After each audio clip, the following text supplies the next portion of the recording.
আসসালামু আলাইকুম, সবাইকে শুভেচ্ছা জানাচ্ছি। মাসুম মাহবুব। আস্তে আস্তে আমার গলা আরো বসে যাচ্ছে, টের পাচ্ছেন হয়তো আপনারা, গলা পুরোপুরি বসে যাচ্ছে। শরীর খারাপ, আমি আপনাদেরকে আগে লাইভে বলেছি, জ্বর এবং ঠান্ডা সবকিছু মিলে চেপে ধরেছে, তাই গলার স্বর বসে যাচ্ছে, আস্তে আস্তে নিচের দিকে যাচ্ছে। আমি অনেকের কমেন্ট দেখছি। আমার এক ভাই শামীম আহমেদ কমেন্ট করেছেন যে আমি তার কমেন্ট পড়ি না, আমি ফেসবুকের কমেন্ট বেশি পড়ি, ইউটিউবের কমেন্ট কম পড়ি। শামীম ভাই, আপনি হয়তো দেখতে পাচ্ছেন না, আমি আপনাকে এই যে আপনি আপনার নামটা বললাম আজকে। বিষয়টা হলো যে আমি আমার এখানে যে কমেন্টগুলো যখন বলা শুরু করি, যে নামগুলো ট্রল হয়, ধরো আপনারা অনেকে কমেন্ট করেন না, তো যে নামগুলো তাৎক্ষণিক আমার সামনে ট্রল হয়, আমি সেখান থেকে হয়তো কিছু নাম বলার চেষ্টা করি, কারণ আপনারা হাজার হাজার কমেন্ট করছেন, সবগুলো আমার স্ক্রিনে ট্রল হয় না। আর আমি যদি বলা শুরু করি তাহলে আমাকে পুরো 1 ঘন্টা আপনাদের নাম বলতে হবে। আমি স্বজন প্রীতি করছি, এটা আপনারা মনে করবেন না। ওকে, বেশ কিছু গুরুত্বপূর্ণ খবর রয়েছে আজকের এই সেশনে। শুনতে এবং দেখতে পেলে একটু কমেন্ট করে জানাবেন, যদি কোনো প্রবলেম থাকে সেটাও আমাকে জানাবেন।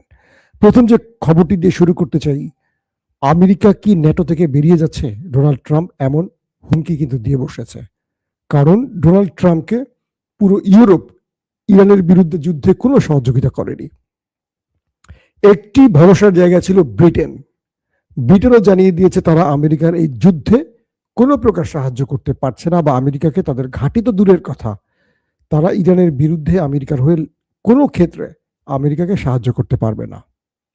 আমেরিকার ট্রাম্পের মাথায় হাত পড়ে গেছে। পাশাপাশি স্পেন, তারা আমেরিকার সেনাঘাঁটি বন্ধ করে দিয়েছে। আপনারা জানেন যে ইউরোপের মোটামুটি যারা ন্যাটোভুক্ত দেশ, সেখানে সব জায়গায় আমেরিকার ঘাঁটি আছে।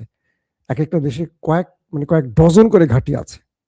প্রায় 80টি দেশে 800-র মতো ঘাঁটি আছে, এরকম তথ্য আছে। তো স্পেন স্পষ্ট মার্কিন যুক্তরাষ্ট্রের ঘাঁটি স্পেনে যেটা আছে সেটা বন্ধ করে দিয়েছে, বলে দিয়েছে সরাসরি যে আমার দেশ থেকে তুমি ইরানে কোনো আক্রমণ করতে পারবা না, আমার স্থল কিংবা আমার আকাশ ব্যবহার তো করতে পারবা না, এবং যে ঘাঁটিটি আছে সেটাকে বন্ধ করে দিয়েছে, যাতে কোনো প্রকার স্পেন থেকে ইরানে আক্রমণ না করতে পারে। একটা দুর্দান্ত খবর পেয়েছেন আপনারা, আশা করি।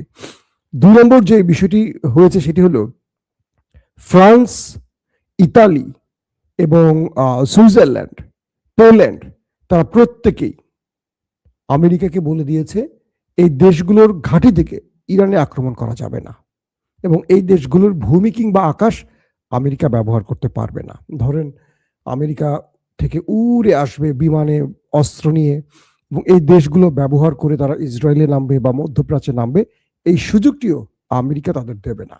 ইতিমধ্যে মার্কিন কয়েকটা বিমানও আটকে দেয়া হয়েছে, যেগুলো অস্ত্র বোঝাই করে ইসরায়েলে যাবার পথে ছিল, আটকে দেওয়া হয়েছে, তাদের কোনো ঘাঁটি ব্যবহার করতে দেয়নি। পরবর্তী আরবের কোনো মুসলিম দেশ তাদের ঘাঁটি ব্যবহার করতে দিয়েছে। বুঝতে পারছেন মুসলমানদের মধ্যে কি সমস্যা হচ্ছে এবার। পোল্যান্ড, তারাও জানিয়ে দিয়েছে যে তারা আমেরিকাকে কোনো ঘাঁটি ব্যবহার করতে দেবে না, কারণ এই দেশগুলোর প্রধান একটি ভয়, ইরান সেই ভয়টাতেই খেলে দিয়েছে।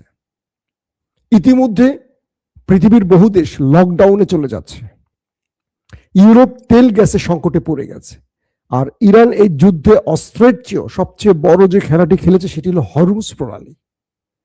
এটি একটি নিউক্লিয়ার, ইরানের নিউক্লিয়ার লাগবে না, ইরানের আছে হরমুজ প্রণালী, এটা নিউক্লিয়ারের চেয়েও পাওয়ারফুল। একদিকে হরমুজ যদি বন্ধ করে দিয়েছে, আরেকদিকে বাবুল মান্দাব, এই দুটো বন্ধ করে দিলে এশিয়া বলি আর ইউরোপ বলি তাদের অবস্থা করুণ হয়ে যাবে। তো ইউরোপ বুঝে গেছে যে আমেরিকার সাথে এই যুদ্ধে তারা নামলে তাদের সব ক্লাবস হয়ে যাবে, তাদের ব্যবসা বাণিজ্য শিল্প কারখানা সব বন্ধ হয়ে যাবে। তারা আজকে ব্রিটেনের প্রধানমন্ত্রী বলেছেন যে তারা 25টি দেশ ইউরোপের, তারা ইরানের সাথে আলোচনা করতে চায়। বুঝতে পারছেন বিষয়টা? ইউরোপের 25টি দেশ বা 30টির মতো দেশ, তারা ইরানের সাথে আলোচনা করতে চায়। কি আলোচনা? যে তারা আমেরিকাকে কোনো ঘাঁটি ব্যবহার করতে যেহেতু দেয়নি, আগামীতেও দেবে না, ইরান যেন তাদেরকে তেল আসা যাওয়ার ক্ষেত্রে অনুমতি দেয়। বুঝতে পারছেন খেলাটা কি? ইরানের পার্লামেন্টে পাশ হয়ে গেছে, এখন থেকে যারা হরমুজ প্রণালী ব্যবহার করবেন, এটা হলো ইরান এক পাশে, অন্য পাশে ওমান, প্রায় 21 কিলোমিটার একটা সরু পথ। তো এটা যদি এখন ইরানের পার্লামেন্টে পাশ হয়ে গেছে, এখন থেকে তারা এখান থেকে টোল আদায় শুরু করে দিয়েছে। প্রায় $20 লক্ষ একটা জাহাজের দিতে হবে, এটা কম বেশি হবে। ইরানের মিত্রদের জন্য হয়তো ছাড়ও দেয়া হবে, আবার আমেরিকার বন্ধুদের জন্য এটা টোল বাড়তেও পারে। এক পাশে ওমান, এক পাশে ইরান, এতে করে ওমানেরও লাভ হবে, কারণ ইরান যখন এই টোলটা নেবে এটা ওমানও একটা ভাগ পাবে, কারণ দুজন মিলেই এই হরমুজ প্রণালী। ভালো করে খেয়াল করছেন, এই যুদ্ধে গালফ কান্ট্রিতে যে দেশটিকে সবচেয়ে কম অ্যাটাক করা হয়েছে, একেবারে ইরান আক্রমণ না করেনি বললেই বলা যায়, সেই দেশটির নাম ওমান। কেন বলেন তো? কারণ ওমান ইরানকে জানিয়ে দিয়েছে তারা আমেরিকার পক্ষে নেই, তারা যতটুকু পারে ইরানের পক্ষে আছে। এক, মধ্যস্থতার জন্য ওমান বারবারই আমেরিকার সাথে আলোচনা করেছিল ইরানের হয়ে, কারণ আমেরিকা এবং ইসরায়েলের যে আলোচনা হয়েছিল এটা কিন্তু ওমানের মাধ্যমে হয়েছিল, এবং ওমান স্পষ্ট আমেরিকার বিরুদ্ধে বক্তব্য দিয়েছে এই যুদ্ধে, যেটা আরবের বাকি দেশগুলো দেয় নাই। পরবর্তী কাতার দিয়েছে। ওমান এখানে এতটা কৌশলে খেলেছে যে সে সাপও মরেনি, সাপও মরেছে, লাঠিও ভাঙেনি। অর্থাৎ আমেরিকার মিত্র আছে, যেহেতু সেখানে ঘাঁটি আছে গালফ কান্ট্রি, কিন্তু ইরানকে চটায়নি।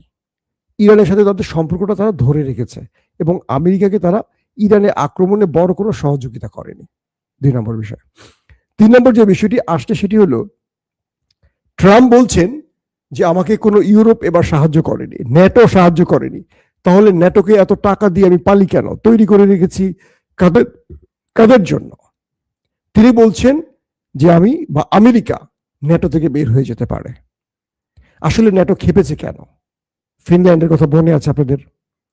আমেরিকা ইউরোপের উপর ট্যারিফের বিষয়গুলো আছে, নানান রকম। আমেরিকার প্রেসিডেন্ট ডোনাল্ড ট্রাম্প ক্ষমতায় বসে কাউকে মানুষই মনে করেন নাই, তুচ্ছ তাচ্ছিল্য। ইউরোপকে এমন ভাবে সার্চ করার কথা, ফিনল্যান্ড দখলের যে প্ল্যান করেছে, গ্রিনল্যান্ড। তো এই যে বিষয়গুলো আসছে, এবং আরো অনেক দেশের উপর তার ট্যারিফ যোগ করার যে খেলাগুলো, সে মনে করেছেন আমি যা ইচ্ছা তাই করবো, আমি বিশ্বমোড়ল, আমাকে কি কিছু করতে পারবে না। ইউরোপ তাদের আত্মমর্যাদা রক্ষা এবার শক্তভাবে দাঁড়িয়ে গেছে ট্রাম্পের বিরুদ্ধে। এখন পর্যন্ত এই যুদ্ধটা ট্রাম্প চেয়েছিল একটা, কি বলবো, বিশ্বযুদ্ধের মতো, সব ন্যাটোগুলো নিয়ে আসবে, ইউরোপকে নিয়ে আসবে, ইরানকে চারদিক থেকে মারবে। ইরান এখানে হরমুজ বন্ধ করে দিয়ে সবার মুখ বন্ধ করে দিয়েছে। সবাই বুঝতে পারছে যুদ্ধ তেলের যুদ্ধ। তেল মানে কি? তেল তো পানির চেয়ে এখন ইম্পর্টেন্ট হয়ে গেছে, কারণ পুরো পৃথিবী শিল্প কলকারখানার উপর টিকে থাকে। সব বন্ধ হয়ে যাবে, প্রোডাকশন বন্ধ হয়ে যাবে, তাদের অর্থনীতি ভেঙে পড়ে যাবে, স্টক মার্কেট ধাস করে পড়ে যাচ্ছে, সবকিছু এলোমেলো। তো এই মুহূর্তে যে খেলাটি খেলছে ইরান, তারা ইউরোপকে বোঝাচ্ছে, আর ইউরোপও ইরানের মেসেজ বুঝেছে। এখন ইউরোপ ইরানের সাথে আলোচনা করতে চায়, ইরানও তাদের জন্য দরজা খুলে দেবে, এবং ইরান যে টোল আদায় করবে এটা এখন চূড়ান্ত হয়ে গেছে। এখন ইরানের জন্য এই যুদ্ধ বড় অর্থনৈতিক একটা সুবিধা এনে দেবে। এখন বিলিয়ন বিলিয়ন ডলার ইরানের ঘরে ঢুকে যাবে। এটা একটা দুর্দান্ত। এটা এর আগে কিন্তু মিশরে এরকম হয়েছিল, সুয়েজ খাল। এই হিস্ট্রি হয়তো অনেকে জানেন, অনেকে জানেন না। তো মিশরের এইটাও একসময় আন্তর্জাতিক সীমান্ত বা জলরাশির আওতায় ছিল, এখানে কেউ টোল আদায় করতে পারতো না। এখানে মিশরের দ্বিতীয় রাষ্ট্রপ্রধান মেবি জামাল আবদেল নাসের, তিনি এটাকে তাদের আওতায় এনেছেন, মিশরের অন্তর্ভুক্ত করেছেন, এবং টোলের বিষয়ের মধ্যে এটা এনেছিলেন। ফ্রান্স, জার্মান এরা খেপে গিয়েছিল তাদের বিরুদ্ধে। জামাল আবদেল নাসের খুব ভালো শাসক ছিল তা না, দেশের জন্য হয়তো কিছু করেছেন, তবে ইসলাম বিরোধী ছিলেন। যারা এবং গাজ্জালির কারাগারে রাত দিন বইটি পড়েছেন তারা হয়তো জামাল আবদেল নাসেরের হিস্ট্রি জানেন, কতটা দুঃশাসক ছিলেন তিনি। এই বইটি আমার পড়া হয়েছে, আমার খুব ভালো লেগেছিল। যারা একটু ইসলাম নিয়ে গবেষণা করেন, কারাগারে রাত দিন বইটি পড়বেন অবশ্যই। দর্শক, এখন যে বিষয়টি তৈরি হয়েছে, স্পেন শুধু এখানে থেমে থাকেনি। স্পেন বলে দিয়েছে যে স্পেন এই বিশ্বকাপে যদি ইসরায়েল কোয়ালিফাইড করে এবং ইসরায়েলের সাথে যদি কোনো ম্যাচ আসে, কোয়ালিফাইড করার পর স্পেন ইসরায়েলের সাথে বিশ্বকাপে খেলবে না। এর চেয়ে বড় প্রতিবাদ একটা ইউরোপের দেশ আর কি করতে পারে বলেন? আমি স্পেনের প্রধানমন্ত্রীকে বারবার স্যালুট দিতে চাই, তাকে নিয়ে আমি অনেকগুলো ভিডিও করেছি, দেখবেন। ইসরায়েল যদি কোয়ালিফাইড রাউন্ডে আসে, স্পেন তাদের সাথে খেলবে না, এখনই ঘোষণা দিয়েছে। এই জুনেই বোধহয় খেলা শুরু হচ্ছে আমেরিকাতে। তো তার মানে আমেরিকা এবং তার অন্যতম মিত্র ইসরায়েল ইউরোপের ব্যাপক চাপের মুখে পড়ে গেছে। চাপ মানে কি, ভয়ঙ্কর চাপে পড়ে গেছে। তারা বুঝিয়ে দিচ্ছে যে তোমরা দুজন ইচ্ছে মতো যে কোনো দেশের যুদ্ধ ছড়িয়ে দেবে আর পুরো পৃথিবী টালমাটাল করে দেবে, অর্থনীতির 12টা বাজিয়ে দেবে, এটা হতে পারে না। তোমাদেরকে কেউ ব্ল্যাঙ্ক চেক দিয়ে দেয়নি। এক আমেরিকা তোমার কাছে আছে বলে বা তোমার বুক পকেটে আছে বলে ইসরায়েল তুমি গাজাতে লক্ষ লক্ষ মানুষ মেরে দিবা, লেবাননে কচুকাটা করবা, এটার অনুমতি তোমাকে কেউ দেয়নি। ইউরোপ বুঝতে পারছে, কারণ ইউরোপের জনগণ আমাদের মতো ঘুমিয়ে থাকে না। আমাদের দেশে যেমন জুলাই যোদ্ধারা ফাইট করেছে, আমরা একটা নতুন বন্দোবস্ত পাবো আশা করেছিলাম। এখন যারা ক্ষমতায় বসে তারা বলছে গণভোট আবার কিসের, সংবিধান আবার কিসের, আগেরটাই থাকবে। এরা হলো নষ্ট মেধার লোক। এরা রাজনীতির জন্য সকাল একটা বলে, বিকাল একটা বলে। এরা বিরোধী শিবিরে থাকলে একটা বলে, সরকারে আসলে আরেকটা বলে। এদের মানে এরা চায় সবসময় চিরদিন তারাই ক্ষমতা থাকুক, কিন্তু আল্লাহ তাদেরকে সারা জীবন ক্ষমতা রাখে না। কাউকে কাউকে ভারতে আল্লাহ ট্রান্সফার করে দেয়। ইতিহাস থেকে যারা শিক্ষা না নেবে তাদের জন্য ইতিহাস ভয়ঙ্কর পরিণতি ডেকে আনবে, এটি বাস্তব কথা। দর্শক, এখন এই বিষয়গুলোর মধ্যে মার্কিন প্রেসিডেন্ট ডোনাল্ড ট্রাম্প বারবার ইঙ্গিত করছেন যে তিনি ইরানের নতুন সরকারের সাথে আলোচনা করতে চান। বিষয়টা কি দাঁড়িয়েছে দেখেন।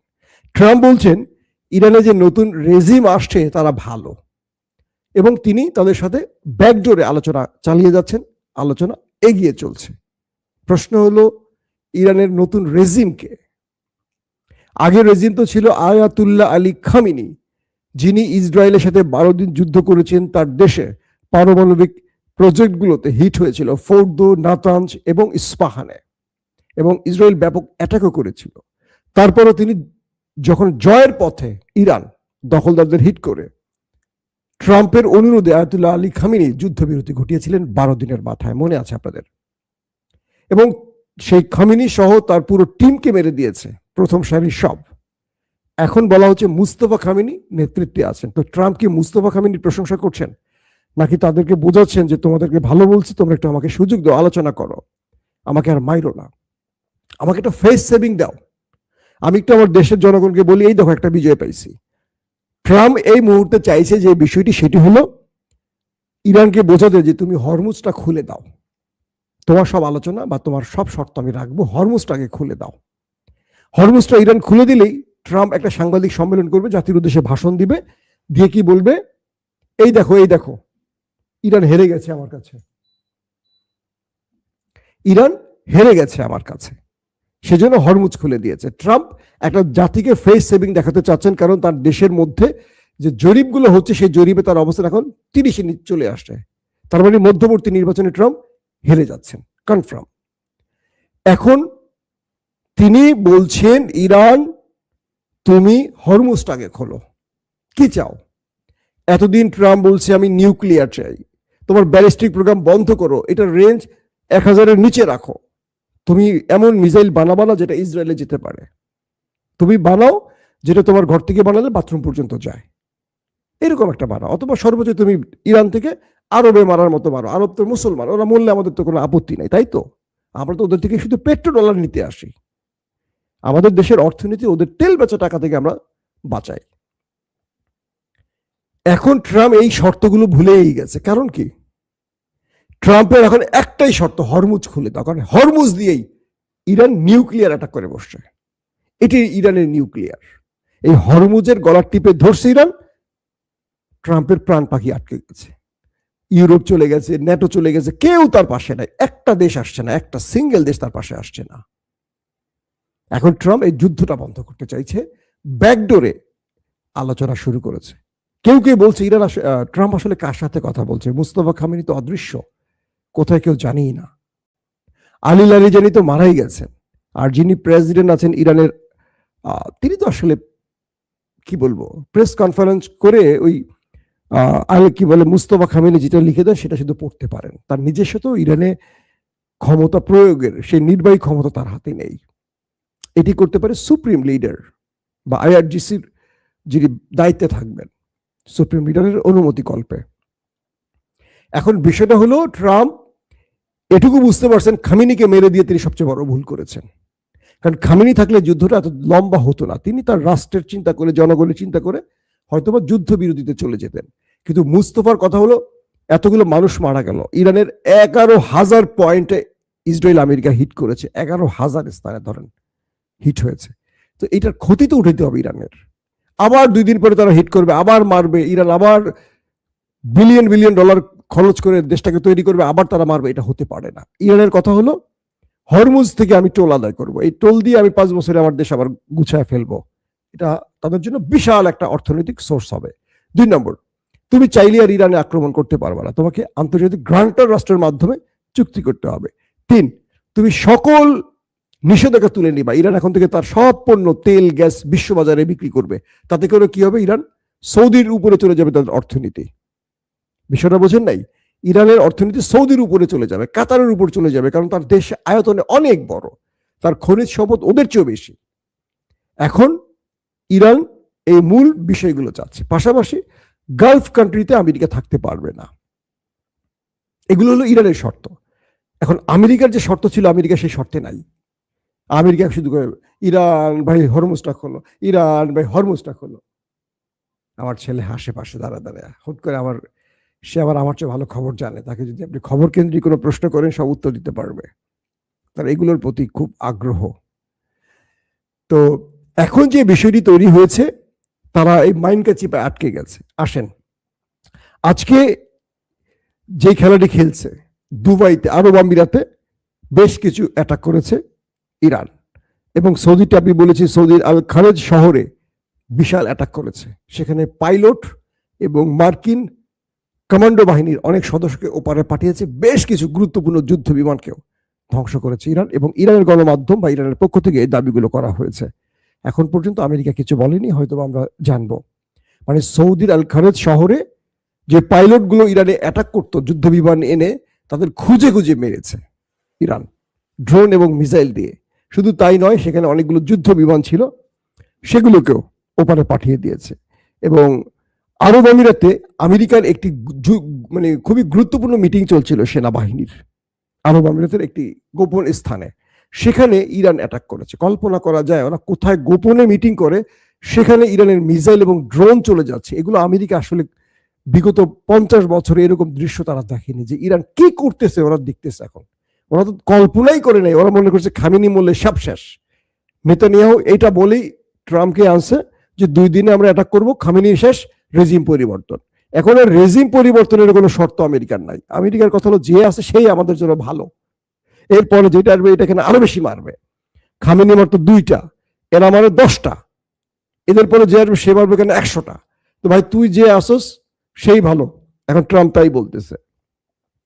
এরপরে আপনাদের যে বিষয়টি আসলো, প্রতিদিন আমেরিকার খরচ হচ্ছে এই যুদ্ধে $2 বিলিয়ন প্রতিদিন। তাহলে চিন্তা করেন কি পরিমাণ খরচ হচ্ছে। এদিকে ইরানের পররাষ্ট্রমন্ত্রী আব্বাস আরাকচি বলেছেন যে আমাদেরকে, মানে আমাদের ইরানকে তোমরা মজলুম ফিলিস্তিনি ভেবো না, তোমরা তো ভুল করেছ। সিরিয়া, ইরাক, আফগানকে মনে করেছে ইরানদেরকে, আমাদেরকে তোমরা মজলুম ফিলিস্তিনি ভেবেছ, যাদের কাছে কিছু নেই। আমরা ইরানিরা 5-6 হাজার বছরের আমাদের একটা সাম্রাজ্য বা ইতিহাস আছে, আমাদের ঐতিহ্য আছে। তোমাদের চেয়ে আমাদের সাম্রাজ্যের ইতিহাস লম্বা এবং গৌরবময়। আমরা তোমাদেরকে ছেড়ে দেব না। তোমাদের যার যার খুশি আসো আমার ভুবনে, আমার দেশে পা রাখো। তোমরা নিজের পায়ে হেঁটে আসবে, যাবে কফিনে করে। কে বলছে? Abbas Araghchi. যে এটা আমরা মজলুম ফিলিস্তিনি না, এটা ইরান। তোমাদের হিসেব ভুল হয়ে গেছে। এদিকে আবু উবাইদা, ফিলিস্তিনের অন্যতম ব্যক্তি, তাকে আপনারা চিনেন, তার নামটি আমরা বলতে বলতে অনেক বলেছি, আবু উবাইদা। আবু উবাইদা তিনি হিজবুল্লাহকে বলেছেন যে আমাদের ভালোবাসা, আমাদের দোয়া তোমাদের জন্য। কে বলছে? আবু উবাইদা। এবং হিজবুল্লাহকে বলছে হামাসের এই নেতা যে তোমরা একটু বেশি পরিমাণ নেতানিয়াহু সেনাদের গ্রেফতার করো, আইডিএফ কে গ্রেফতার করো, সব মেরে দিও না। মেরে দিলে সব সমাধান নয়। তোমরা ট্যাঙ্ক থেকে যাদেরকে ধরতেছো এদেরকে গ্রেফতার করো বেশি বেশি করে। কেন? এ কারণে গ্রেফতার করো যাতে আমরা ফিলিস্তিনি ভাইদের কারাগার থেকে ছাড়াতে পারি। আপনারা জানেন ফিলিস্তিনের যারা গ্রেফতার আছে ইসরায়েলে, ইসরায়েল পার্লামেন্টে একটা নতুন বিল পাস হয়েছে সেখানে মৃত্যুদণ্ড দেয়া যাবে। ফিলিস্তিনিদের জন্য এই আইনটি তারা করেছে যে তাদেরকে যারা গ্রেফতার তাদের শাস্তি মৃত্যুদণ্ড দেয়া যাবে। এটি কিন্তু নতুন, এই গত 2-3 দিন আগে বিলটি পাশ হয়েছে ইসরায়েলে। আবু উবাইদা তাই হিজবুল্লাহর উদ্দেশ্য করে বলেছে, কারণ হিজবুল্লাহ এবং ইসরায়েলের সীমান্ত রয়েছে জানেন আপনারা উত্তরাঞ্চলে। তো বলছে যে তোমরা একটু বেশি বেশি আইডিএফ কে গ্রেফতার করো, যাতে করে আমরা ওদের থেকে আমাদের ফিলিস্তিনি ভাইদের মুক্ত করে আনতে পারি। এটা হিজবুল্লাহর উদ্দেশ্যে আবু উবাইদা বলেছে। এবং মজার বিষয়টি হলো যে এই মুহূর্তে দখলদার দেশটির যে অবস্থা আমরা দেখতে পাচ্ছি, তাদের জনগণের, আজকে আমি প্রথম ভিডিওতে আপনাদের দেখিয়েছিলাম একটুখানি, তাদের অবস্থা খুবই করুণ। যারা এই সংবাদটি মিস করছে তাদেরকে আরেকবার দেখাই ফুটেজটি, যে তারা এখন দৌড়ের মধ্যে আছে। কিভাবে ওরা বলছে যে আমরা অসুস্থ হয়ে গেছি, আমাদের স্বাভাবিক জীবনযাপন আর নাই, সারাদিন সকাল নাই রাত।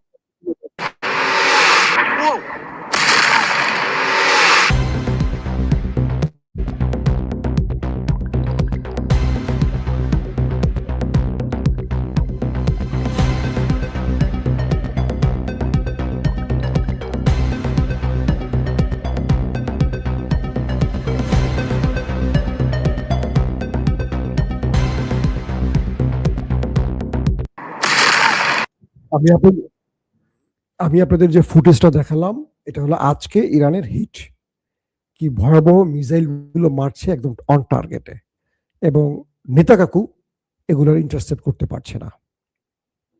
ইসরায়েলিরা এখন শেল্টারে দৌড়চ্ছে আর বাসা দৌড়াচ্ছে, বাসা শেল্টার, তারা আধা ঘন্টা ঘুমাতে পারছে না। তাদের জনগণ বলছে আমরা অসুস্থ হয়ে পড়েছি, মানসিক রোগী, ট্রমাটাইজ হয়ে গেছি আমরা। আমি ফুটেজটা আরেকবার দেখাই আপনাদের, তারা কিভাবে দৌড়চ্ছে সারাদিন। এই দৌড় তাদের এখন চলছে প্রতিদিন তাদেরকে ইরান এইভাবে মিসাইল মেরে মেরে শুধু দৌড় খাওয়াচ্ছে, কারণ ইরান গ্যাপে গ্যাপে মারে, যাতে ওদের জনগণ নেতানিয়াহুর বিরুদ্ধে মাঠে নামে। ইতিমধ্যে নেমে গেছে, তারা বিক্ষোভ করছে, নেতানিয়াহুকে পদত্যাগ করতে বলছে। আবার দেখেন ফুটেজটা।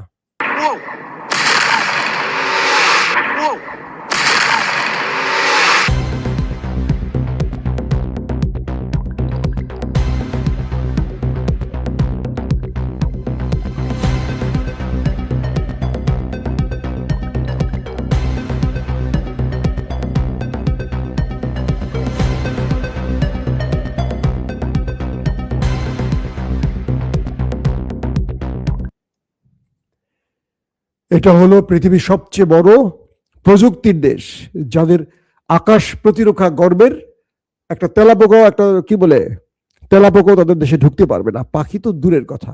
সেই দেশে এখন ইরান ঢুকছে আর ধোলাই চালাচ্ছে, আর তাদের জনগণ রাত দিন শুধু দৌড়ের মধ্যে। দৌড় প্রতিযোগিতা চলছে, আগামীতে যখন অ্যাথলেট হবে, দৌড় প্রতিযোগিতা হবে, দেখবেন এরা ফার্স্ট হবে। কারণ এদেরকে এই গত 1 মাসে যেই পরিমাণ দৌড় ইরান খাওয়াইছে, এদের সাথে কেউ আর দৌড়ে ফার্স্ট হতে পারবে না ভাই, আর যাই বলেন না কেন। দর্শক, একটা বিষয় চেয়েছিলাম আজকের আলোচনায় আনবো, কিন্তু আনতে পারছি না, এখন আরো বড় করতে চাচ্ছি না ভিডিওটি। আমি আগামীকাল সকালে চেষ্টা করব এই খবরটা দেওয়ার জন্য। সেটি হলো যে এই লড়াইটা ইরানের লাভের রাস্তাগুলো খুলে দিয়েছে এবং বিশ্বাসঘাতকদের মুখে চুনকালি দিয়েছে কিভাবে, এবং আল্লাহর পরিকল্পনা কিভাবে সফল হয়েছে। একটা ব্যক্তিকে আপনারা চিনেন, ইব্রাহিম জুলফিকারি, তার ভিডিওটা একবার দেখাবো আপনাদের। এই ইব্রাহিম জুলফিকারি আমার এখন সবচেয়ে কি বলবো, এটা বলতে গেলে আবার বিপদে পড়ে যায় কিনা, আল্লাহ মাফ করুক, থাক পরে বলবো। ভিডিওটা আজকে দেখাবো না, কালকে আবার দেখাবো। যে এই ব্যক্তিকে এখন পৃথিবীর সবাই দেখছে, সুন্দর চেহারার ইব্রাহিম জুলফিকারি। এই ব্যক্তি আগে ছিলেন না, তার স্থলের ব্যক্তি হয়তো মারা গেছেন, কিন্তু পুরো পৃথিবী এখন তাকে দেখছে বীরের বেশে। সো আজকের মতো বিদায় নিচ্ছি, আমার জন্য দোয়া করবেন, আমার অ্যাটলিস্ট শরীর ঠিক থাকুক, গলাটা যেন আরো বসে না যায়। সবকিছু মিলে আপনাদের দোয়া কামনা করছি, আপনাদের জন্য দোয়া রইল। প্রত্যেকে ভালো থাকবেন। আল্লাহ।